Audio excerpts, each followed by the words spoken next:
یعنی به زودی همه متوجه میشن نفس که میکشن، خب این نفسی که میکشن با هوشمندی در ارتباطن و میتونن ازش استفاده کنن. الان ما نمیدونیم که نفس که میکشیم میتونیم ازش استفاده بکنیم. خب و به زودی میبینیم که ما نفس که بکشیم میتونیم در ارتباط باشیم، اسکن بشیم. کسی با نفس اسکن میشه؟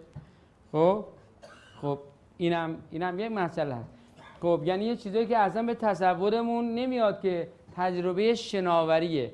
یسبح لله ما فی السماوات و ما فی الارض، همه چیز در او شناوره. خب من همیشه این بحث چیز میومد که شناوری همه چیز.